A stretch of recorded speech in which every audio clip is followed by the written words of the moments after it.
ก็เดินโครงการเดินธรรมะยะตาสูงไป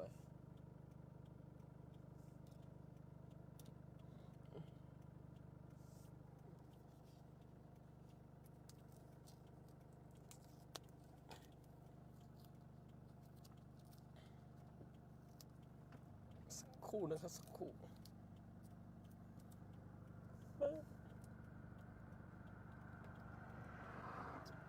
ต่ำไปนิดต่ำไปนิดนี่ก็ถึงศาลจังหวัดชุมแพแล้วนะครับตอนนี้ว่าจะไปเช้าที่ไหน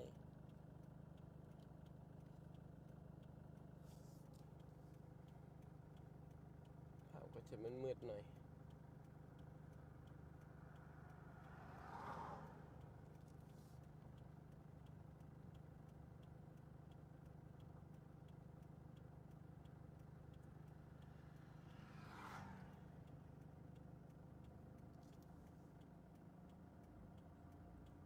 ตอนนี้เราก็เดิ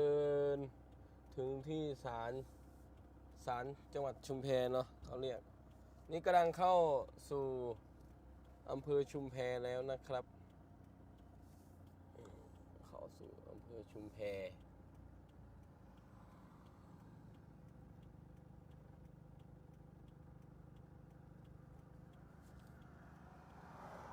เข้าสู่อำเภอชุมแพเสียงไปไม่นอกจะมีเสียงข้างนอกเสียงอะไรบ้างนะฮะ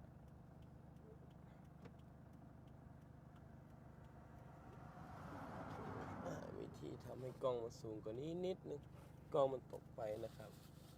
วันนี้ก็จะเดินนู่นแหละฮะไปเรื่อยๆนะฮะยังบอกไม่ได้ว่าเราจะเดินถึงไหนง่ายเพราะเราไปเรื่อยๆตอนนี้เราเดินมา140กิโลแล้วนะครับจากวันที่8 9 10 11 12 13วันนี้วันที่14 7 วันแล้ว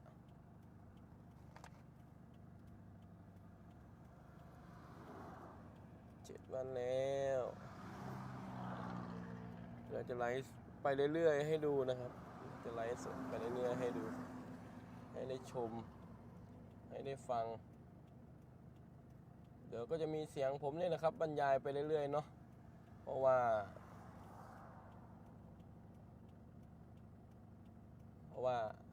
ผมไม่รู้ว่าผมขอเทสเสียงก่อนนะโอเค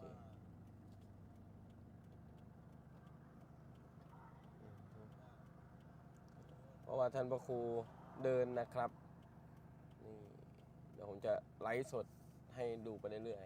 ๆตอนนี้เราก็เดินมาถึงที่ชุมแพนะครับกำลังจะเข้าตัวเมืองเนาะตัวเมืองชุมแพ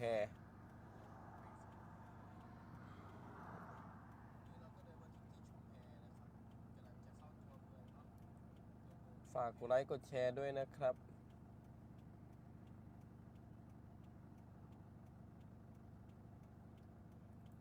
อันนี้ก็เป็นเวลาตี 5 ครึ่งแล้วนะครับตี 5 ครึ่ง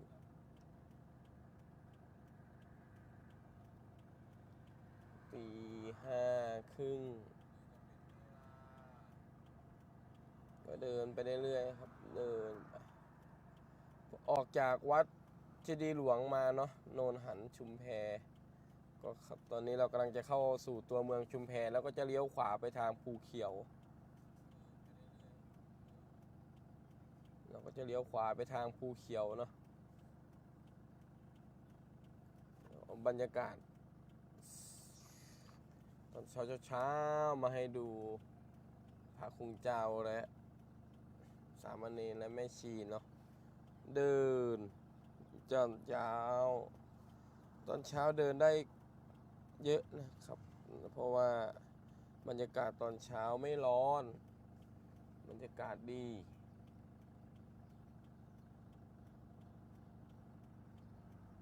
อนุโมทนาบุญด้วยนะครับไปถึงวันนี้ ไลค์กดแชร์กด Subscribe กระดิ่งดิ้งดิ้ง เร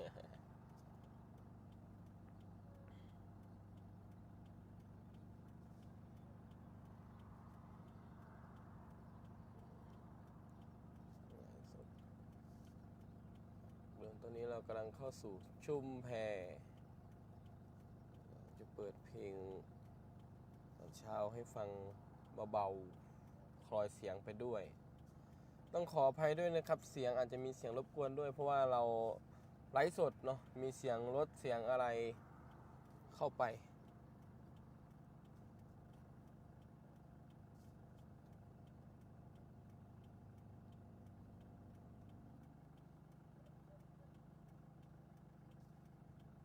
ร่วมอนุโมทนาบุญใส่บาตรได้นะครับ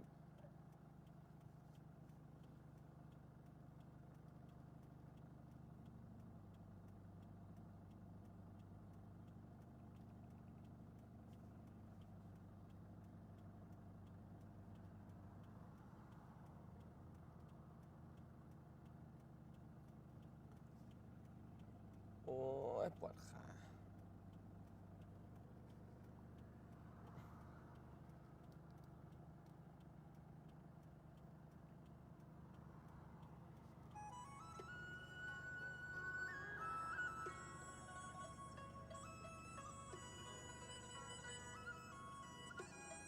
ต้องขออภัย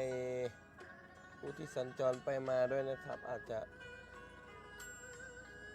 ติดขัดจราจรบ้างนะครับ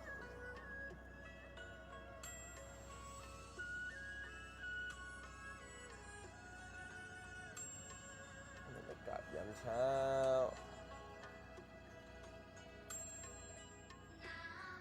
ทุกคนก็ต่างก็ทำงานทำหน้าที่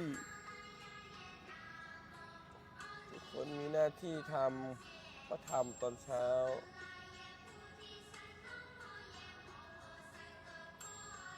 อรุณสวัสดิ์ยามเช้านะครับพ่อแม่พี่น้องทุกคนนะครับ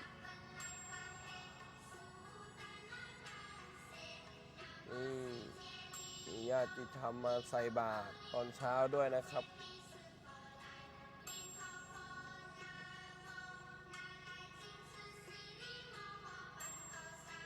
บรรยากาศยามเช้าขี่รถผ่านเห็นพระภิกษุเดินผ่านก็เกิดความเริ่มใสศรัทธาก็น้อมนำมาใส่บาตรตอนเช้า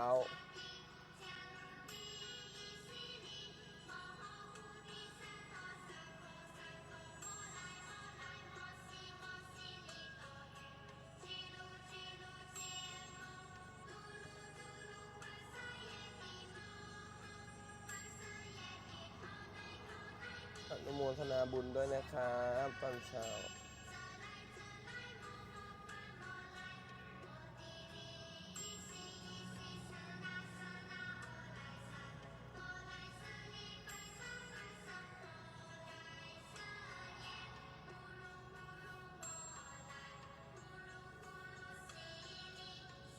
วันนี้กำหนดการน่าจะเข้าให้ใกล้ที่สุดของภูเขียวเนาะวันนี้อาจจะเข้าใกล้ภูเขียวให้ได้มากที่สุดเดินก็เซฟครับเซฟท่านพระอาจารย์ไม่ให้บาดเจ็บเดินลงเท้าก็เดินลงน้ำหนักตอนนี้คือ7 วันละลงน้ำหนักโอเคแหละเข้าที่นะฮะตอนนี้เราไปเรื่อยๆก็ต้องขออภัยนะอาจกล้องจะยังไม่ตรงไม่อะไรเนาะเราได้อุปกรณ์มาใหม่เราก็ยังไม่ได้เซตให้มันดีๆนะอาจจะเบี้ยวนิดหน่อยอย่าเพิ่งว่ากันเด้อ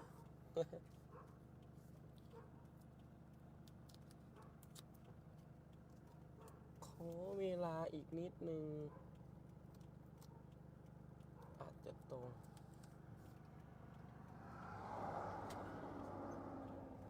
ตอนนี้ก็ถึงชุมเพอาจจะเป็นภาพไปนะฮะผมไม่ค่อยได้บรรยายหรอกผมบรรยายไม่เก่งผมไม่รู้จะพูดอะไร ลัวพูดไม่ถูกนี่ก็บรรยากาศไม่ให้ชมเฉยๆนะครับบรรยากาศตอนเศร้าฟังเพลงไปดีกว่า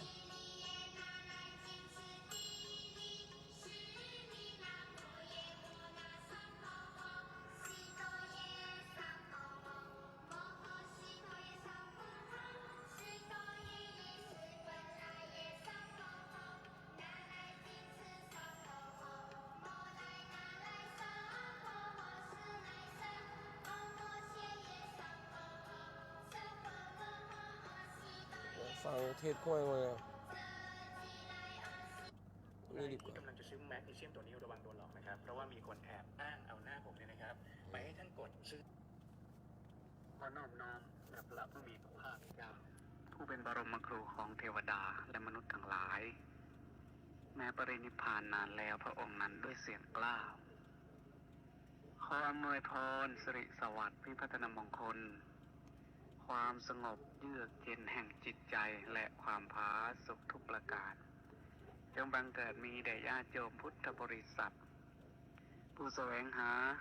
คุณงามความดีผู้ใฝ่บุญใฝ่กุศลทั้งหลายโดยทั่วกันทุกท่านทุกคนในโอกาสนี้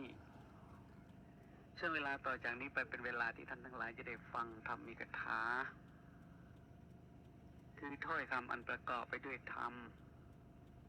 อันเป็นคำสั่งสอนในทางพระพุทธศาสนาแล้ว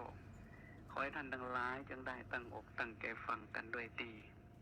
เพื่อจะได้เกิดประโยชน์ในการฟังจะได้นำไปเป็นข้อคิดในการปฏิบัติกิจชีวิตประจำวันให้เกิดประโยชน์แก่ตนเองแก่ครอบครัวแก่สังคมแก่พระศาสนาแก่ประเทศชาติบ้านเมืองสืบต่อไปตามสมควรแก่เวลาอันจะพึงมีในวันนี้ประการแรกนั้นวันนี้อาตมาอยากจะขอแผ่กันเทศซะหน่อย ท่านทั้งหลายอย่าตกอกตกใจไม่ได้แผ่กันเทศเป็นเงินเป็นทองไม่ต้องล้วงกระเป๋า การเทศในที่นี่ก็ขอแผ่ให้ท่านทั้งหลายนั่นตั้งอกตั้งใจฟังอยากคุยกัน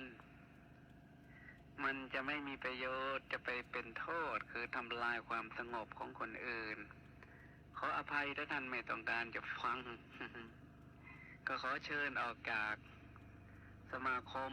คือที่ประชุมนี้ เพื่อจะได้ให้ความเคารพต่อพระธรรม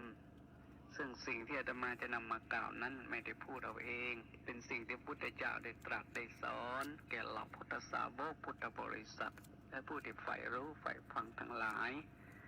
ด้วยพระมหากรุณาธิคุณเมตตาธิคุณจากพระพุทธเจ้า เพราะฉะนั้นสิ่งที่นำมากล่าวนั้นก็ขอให้ท่านทั้งหลายเข้าใจว่าพูดแทนองค์พระศาสดาแม้พระองค์จะปรินิพพานไปนานแล้วพระพุทธเจ้าของเราเป็นสัทธาเทวมนุษย์สานังเป็น